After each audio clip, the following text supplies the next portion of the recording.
안녕하세요. 병원에서 간호사로 일하고 있는 남자입니다. 아무래도 남자 직업이 간호사라 하면 아직도 편견 섞인 시선으로 보시는 분들이 많은 것 같아요. 하지만 저는 제가 원해서 간호사가 되었고 현재 직업에도 만족하고 있습니다. 병원에서 가끔씩 근무하다가 여기 올라온 사연을 종종 듣곤 합니다만 직접 이렇게 사연을 써서 올리게 될 거라고는 상상도 못했네요. 사실 제 이야기는 아니고 제가 굉장히 아끼는 늦둥이 여동생 이야기입니다. 그동안 이런저런 사연을 들으며 배우자 몰래 바람피는 몹쓸 남자가 많아 혹시나 저희 여동생도 그런 남자를 만나게 되는 건 아닐까 오빠 된 도리로서 걱정이 참 많았습니다. 다른 집은 오빠 동생 사이가 나쁜 집도 많다던데 저랑 제 여동생은 나이 차이가 많이 나서 그런지 제가 굉장히 아끼거든요. 저와 여동생은 나이 차이가 13살 납니다. 그러다 보니 어렸을 때부터 맞벌이를 하시는 부모님 대신 줄곧 제가 돌보고 밥도 챙기고 해서 아빠 같기도 한 오빠죠. 그래서 아직 제 눈에는 응석바지이나 다름없는 여동생이 혼기가 차도 특별히 결혼에 뜻이 없어 보이는 걸 보고 신경이 많이 쓰였습니다. 하지만 어린아이 편식도 냅두면 커서는 알아서 골고루 잘 먹듯 저희 여동생도 얼마 안 있어 언제 만나서 언제 연애했는지 결혼하고 싶은 남자가 있다며 저희 집에 남자를 데려왔습니다. 그게 지금의 매제입니다. 매제는 같은 남자인 제가 보기에도 인물 좋고 집안 좋고 성격도 예의 바르고 해서 참 괜찮다. 저 남자면 저희 여동생을 맡겨도 걱정 없겠다 싶었습니다. 둘이 행복하게 살라고 축복하고는 이제 한시름 놓나 싶었는데 문제는 매제네 가족들이었습니다. 결혼하면 여동생의 시댁 식구가 될 사람들이 하나같이 참 별로였어요.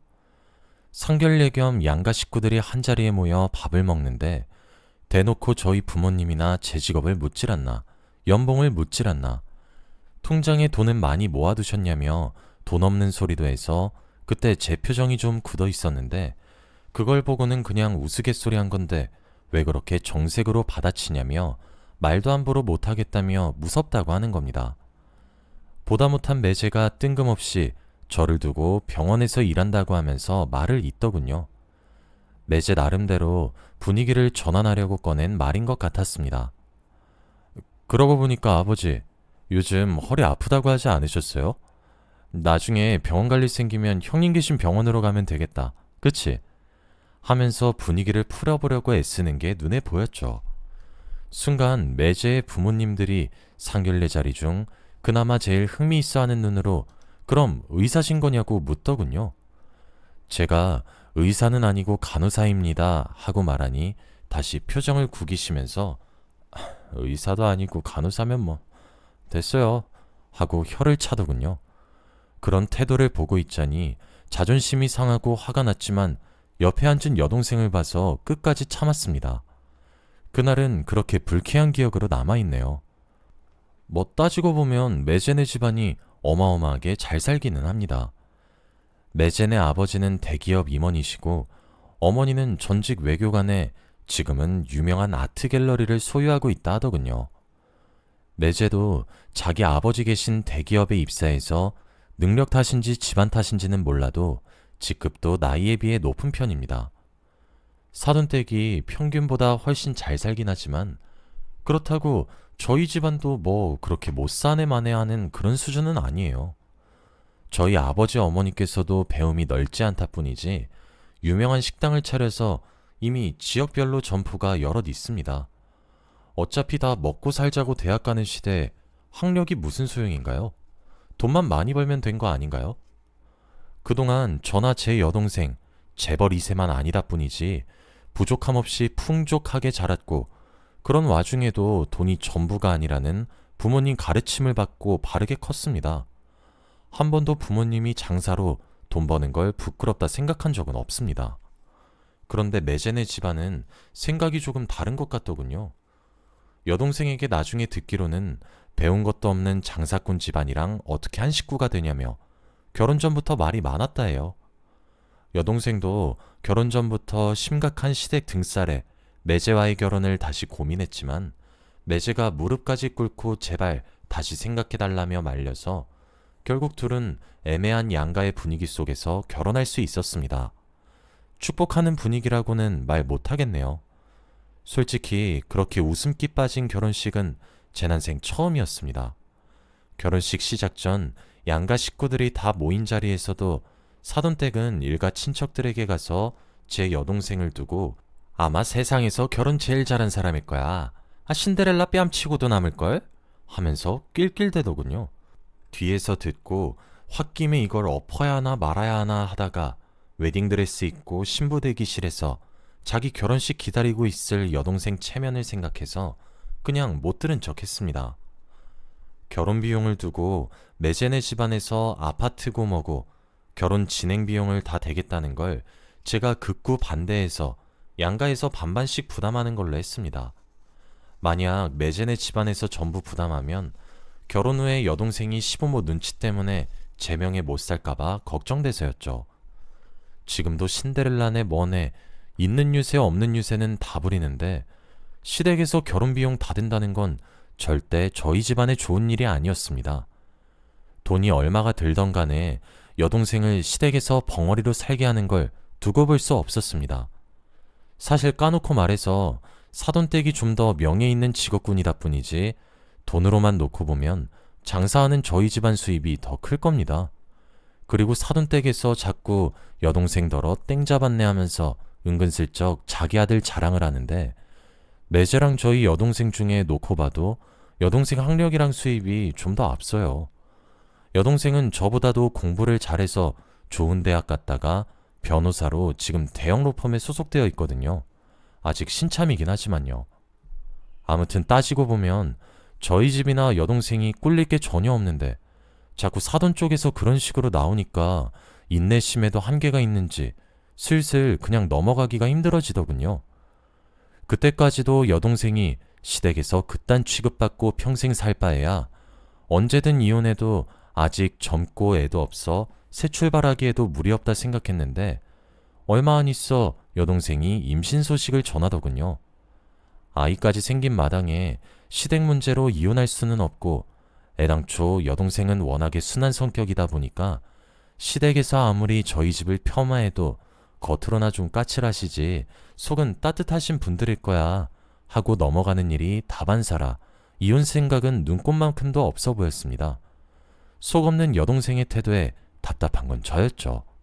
하루는 임신 축하 겸 아내와 함께 여동생네 집을 찾아가 이런저런 선물도 주고 맛있는 음식도 시켜서 같이 먹는데 아내가 여동생에게 아이가 딸이었으면 좋겠냐 아들이었으면 좋겠냐 묻더군요. 여동생이 잠시 고민하다가 하는 말이 자기는 딸이었으면 좋겠는데 남편이나 시댁에서는 아들이길 바라는 것 같아서 사실 둘 다 상관없대요. 둘 다 건강하기만 하면 된다고 말하더군요. 시간이 지나 여동생은 아들을 낳았습니다. 여동생이 아이를 낳고 병원에 찾아와서는 조카를 보고 어쩜 이렇게 잘생겼냐며 자기 아들을 똑 닮았다고 좋아라 하시는데 그것마저도 꼴보기 싫었네요. 그 무렵 저와 아내 그리고 제 두 아들도 여동생이 사는 동네 근처로 이사와서 여동생 부부와 교류가 더욱 잦아지게 되었습니다. 매제네 가족이 문제일 뿐이지 매제 하나만 두고 보면 나이 차이가 좀 있는데도 저랑 잘 통하고 관심사도 비슷해서 종종 아침마다 운동도 같이 다녀오곤 했습니다. 요즘 살이 너무 쪄서 운동을 하고 있다고 말하니 자기도 저처럼 더 건강하게 살아야겠다며 같이 가도 되냐고 물었었죠. 저와 매제만 그런 것이 아니라 제 여동생도 원래 제 아내가 저와 결혼했을 때부터 아내를 친언니처럼 잘 따라서 여동생 부부랑 조카 그리고 저희 식구 이렇게 다 같이 캠핑도 가고 가까운 곳에 펜션 잡고 물놀이 하기도 하면서 즐거운 시간을 보냈었습니다. 그런데 시간이 조금 지나면서부터 매제네 집안이 슬슬 휘청이기 시작하더군요. 매제네 아버지가 회사 자금을 횡령했다는 죄목으로 경찰 조사를 받질 않나. 매제네 아버지가 임원진으로 계신 회사에 취업하고 높은 직급으로 승진한 것도 취업 비리가 얽혀있는 거 아니냐고 지속적으로 말이 나와서 매제네 아버지는 물론 매제까지 젊은 나이에 불명예를 안고 퇴사해야 했습니다. 게다가 매제네 어머니도 말만 아트갤러리 소유자일 뿐 사업 수완도 없고 예술에 관한 지식도 없어서 그냥 과시용 갤러리에 불과했는데 집안 사정이 휘청이니 아트갤러리 운영도 어려워져 헐값에 팔았다 하더군요. 그래도 부자는 망해도 3대는 간다는 말이 있지 않습니까? 매제가 직장을 잃었으니 여동생이 어떻게 사는지 걱정돼서 전화했더니 그래도 갖고 있는 부동산이 좀 있어서 그걸로 버티고 있다고 말해주더군요. 그리고 아버님이랑 매제가 이참에 아예 새로 사업체를 하나 차릴 계획이라고. 그러면 자기도 사모님 소리 들을지도 모른다며 해맑게 좋아하는 목소리를 듣고 생각했던 것만큼 상황이 심각하지는 않은가 보다 안심했습니다. 하지만 새롭게 사업을 한답시고 가진 부동산을 팔아 사업 자금으로 쓰고 사업 특성상 이리저리 돈 나갈 때가 많이 생기다 보니 사돈의 집안 사정이 나아질 기미가 보이지 않더군요. 시간이 좀 더 지나서는 여동생이 부모님께 창피함을 무릅쓰고 돈을 빌리는 상황까지 오게 되었습니다. 그래도 그나마 다행인 건 그 뒤로 매제네 사업이 어느 정도 규모가 생겨 많지는 않아도 수익을 좀 거두었는지 다시 돈을 빌리거나 하는 일은 생기지 않았습니다. 대신 매제가 자기 아버지와 새로 시작하게 된 사업 때문에 바빠지게 되면서 더 이상 저와 함께 아침 운동을 하러 갈 수도 없었을 뿐더러 자기 아내인 제 여동생에게도 점점 소홀해지는 것 같더군요. 그렇지 않아도 집안에 돈 좀 많다는 걸로 결혼 전부터 유세 떨던 사돈댁이 지금은 돈도 없는데 여동생에게도 잘 못해주는 꼴을 보고 있자니 답답했습니다. 아까도 말했듯 여동생은 성격이 너무 순해서 서운해도 다 참고 있을 게 뻔했습니다. 아니나 다를까 아내가 이야기해주길 자기랑 쇼핑할 때 잠깐 스치듯 요즘에 외롭다고 털어놨다 하더군요. 저도 남자로서 가정을 위해 충실하게 일하다 보면 오히려 가족들에게 소홀해질 수도 있다는 걸 잘 알아서 같은 남자이기도 하고 매제랑 친하기도 한 제가 따로 매제를 불러 여동생 자존심 상하지 않게 얘기를 전해줘야겠다 싶었습니다. 점심시간일 때 일찍 퇴근해서 점심이나 사주면서 가볍게 얘기해보는 게 좋을 것 같아 매제와 매제네 아버지가 일한다는 사무실로 향했습니다. 주차장이 가득 차서 사무실이 보이는 근처 골목에 차를 주차한 뒤 미리 전화하려고 차 안에서 핸드폰을 만지고 있었는데 매제가 자기 아버지와 함께 사무실을 나오는 겁니다. 반가운 마음에 창문을 열고 매제를 크게 부르려다가 뒤따라 나오는 여자가 매제에게 뛰어가 나란히 걷는 걸 보고 행동을 멈추었습니다. 아무리 봐도 보통 사이로는 안 보이는 두 사람은 사돈댁과 화기애애한 표정으로 대화를 나누며 한 레스토랑으로 들어가더군요. 전에 라디오에서 이런저런 사연을 들은 기억이나 놓치지 않고 두 사람의 다정한 모습을 전부 카메라에 담았습니다. 그리곤 저도 뒤따라가서 칸막이가 높게 쳐진 뒷자리에 가서 앉았습니다. 처음에는 사돈댁도 자리에 있어 동행한 여자가 매제의 상간녀가 아니라 뭐 사촌동생이거나 비서인가 싶어 병원 진상 환자 때문에 늘 들고 다니던 녹음기도 켜놓고 기다리는 게 유난 떠는 건가 싶었습니다. 하지만 곧 의심을 거두지 않고 따라오길 잘했단 생각이 들더군요. 잘 먹겠습니다, 이사님. 이제 그냥 아버님이라고 부르려무나. 애도 가졌겠다. 이제 슬슬 결혼 준비도 하고. 네, 그래야죠. 근데 그쪽에서 이혼해줄지 모르겠어요. 끝까지 버텨도 무조건 이혼해야지. 하여튼 빈대같이 달라붙어서는. 네 엄마도 싫어했지만 이제야 말하건대 나도 네 결혼 극구 반대였다. 수준 맞는 사람끼리 놀아야지. 어딜 알지도 못하는 집안 여자랑. 죄송해요, 아버지. 그래서 이제 이혼하려고 하잖아요. 이혼하고 나면 바로 결혼하자. 배 나온 채로 드레스 입기 싫단 말이야. 지금부터 미리미리 식장 잡아놓고 준비해야겠어. 세 사람이 하는 얘기는 제 귀를 의심하게 만들었습니다. 지금 들은 대로 이해한 내용이 이게 사실이 맞나 싶었죠. 매제가 여동생이랑 이혼하고 자기 애를 가진 다른 여자랑 결혼하려고 하는데 사돈댁도 그걸 알고 오히려 부추기고 있다는 걸.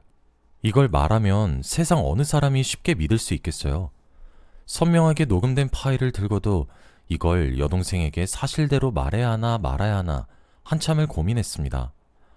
알면 누구보다 상처받을 거고, 그렇다고 뒤에서 이런 작당을 하는 걸 눈 감고 있기엔 제 여동생이 너무 불쌍했어요. 결국 녹음본과 찍은 사진들을 보여주면서 여동생에게 털어놨죠. 그랬더니 여동생이 자기도 설마 했지만 자기 아이 아빠니까 끝까지 믿었는데 어떻게 이럴 수가 있냐고 엉엉 울었습니다. 그걸 보는 제 마음이 다 찢어지는 것 같았어요. 아직 아들도 2~3살밖에 안 먹었는데 이해 두고 자기는 이제 어떻게 하면 좋냐고, 이혼해도 결국 그 상간녀랑 상간녀 뱃속에 있는 애랑 잘 먹고 잘 살 거 아니냐고 오열하더군요. 맞는 말이었어요. 우는 모습을 도저히 가만히 눈뜨고 지켜볼 수 없었던 제가 여동생을 이끌고 그 자식들이 있는 사무실로 달려갔습니다. 그런데 상간녀와 매제네 아버지는 없고 매제 혼자 있더군요. 여긴 어쩐 일이냐고 당황한 목소리로 말하는 매제 앞에 녹음본을 틀어주면서 말했습니다.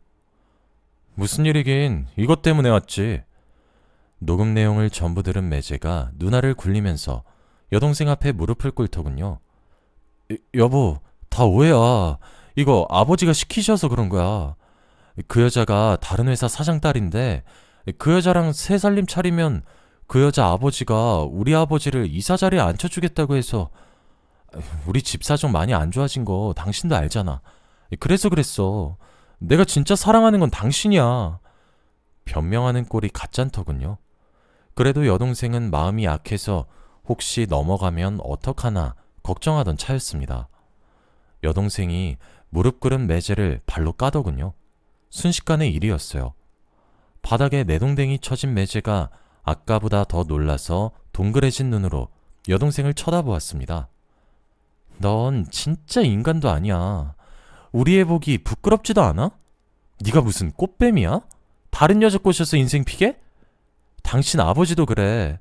그동안 우리 집더러 교양 없네 뭐네 해놓고는 이딴 식으로 비리 저지르고 아들 팔아먹고 해서 그렇게 잘 살았던 건가 봐? 이혼이 그렇게 하고 싶어? 이혼소송 준비해. 그렇게 원하면 해줄게. 내 로펌에 연결된 모든 인맥 다 동원해서라도 위자료 두둑히 받아낼 거니까 다 준비하고 있어. 그리고는 휙 돌아 먼저 나가더군요. 전 손 좀 더 봐주려던 걸 혹시나 소송에 방해될까 싶어 참았습니다. 그날 바로 이혼 소장을 접수한 여동생이 차라리 후련하다는 듯 말하더군요. 사실은 자기도 한 게였다고. 처음부터 우리 집 그런 식으로 낮잡아보는 집안인 걸 알았으면 결혼 안 하는 게 맞았다고. 자기 때문에 저랑 부모님까지 욕보이게 한 것 같아 미안하대요. 전 다 필요 없고 네가 행복하기만 하면 됐다고 말할 수밖에 없었네요. 여동생의 이혼 소송은 순조롭게 준비되었어요. 절차를 밟아가던 도중 여동생 시댁으로부터 협박 전화도 몇 번 왔습니다. 당장 소송 취하라느니, 죽고 싶냐고 가만 안 두겠다느니 이런 말들이요. 당연히 이것도 다 녹음해서 증거로 제출했습니다. 그러다 하루는 여동생이 어젯밤 매제한테 전화가 왔다 하더라고요. 매제가 술 마시고 울면서 상간녀가 아이를 유산했다면서, 뿐만 아니라 회사 사장이라던 상간녀 아버지는 이혼남인 자기랑 만나는 걸 반대해서 그 여자랑은 헤어졌대요. 그래서 이제 자기는 갈 곳이 없어졌다고, 전에 잘 살지 않았냐며 둘이서 다시 맘 잡고 살아보자고 연락 왔다 하더군요.